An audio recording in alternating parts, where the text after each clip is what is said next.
Welcome back, viewers, to another list of Legends list, and today we're going to be listing the top 8 reasons why Total Drama All-Stars sucks.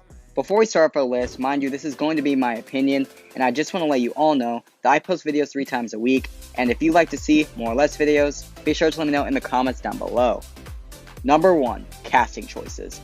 Although we did have some good characters, don't get me wrong, like Heather and Lindsay returning, but I really don't understand why they decided to choose Sam over some of the other contestants like Brick, since he was originally supposed to come back, but according to the writers, they thought Sam would be easier to work with. So, that happened. I still think they could have looked more into this since Brick is also considered a hero, so he would have literally been the perfect candidate for the heroes team, but unfortunately we got Sam. Sorry for all the Sam fans. At our number 2 spot, we have voice actor changes. In case some of you didn't already know, Alejandro's original voice actor, Marco Grazzini, who voiced Alejandro in World Tour, didn't take the role of voicing him again in All-Stars, but since Alejandro was already scheduled to come back, the writers and producers had to find a voice actor replacement, and the replacement the producers decided was Alex House. In my opinion, I think he didn't really fit the role. Not that he was a bad voice actor or anything, I just don't think he was the right choice for the role of voicing Alejandro, but nonetheless, the show went on and we got Alex House. Heading to our 3rd spot on the list, we have the weird love triangle. What love triangle, you may ask? The relationship between Courtney, Gwen, and Duncan.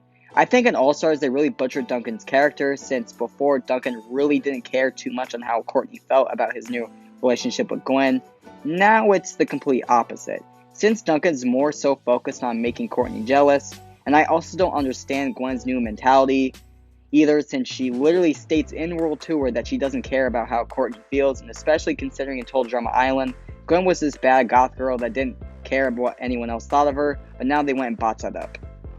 Hitting our halfway point on our list at the number 4 spot, we have character derailment. As I just said before, the writers really butchered their characters, like Duncan caring about being bad to the point where every small thing he does, he asks if it's bad.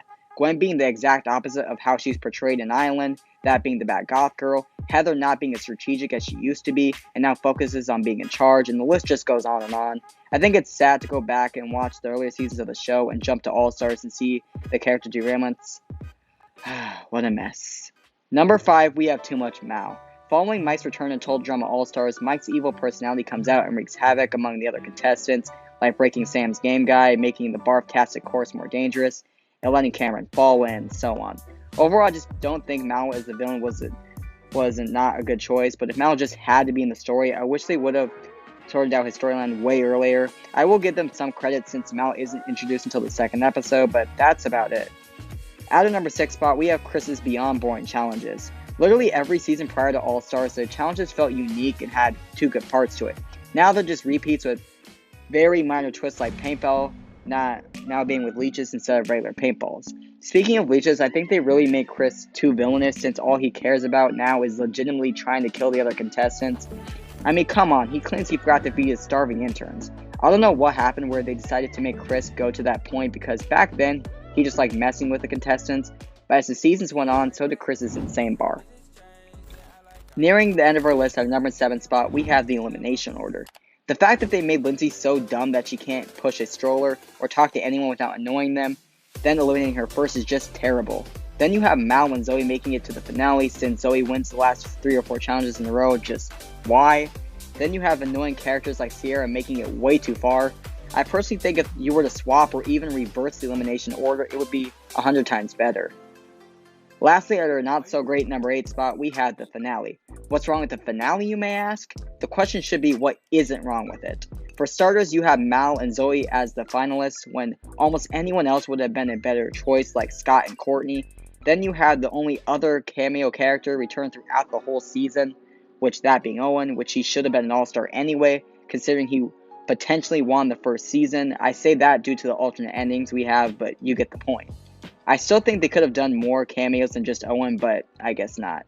To make matters worse, the ending was the gravy on top to add to the terrible season, since Total Drama Island sinks. Yep, you heard me, it sinks. From start to finish, All-Stars was all around a horrible season. I apologize to the people who actually like All-Stars. I mean, sure, I will admit there are a few good key points to it being an okay season, but all that's just my opinion. Alright viewers, that is the end of our list. Let me know what list you'd like to see next. With all that said, I look forward to seeing you with our next list.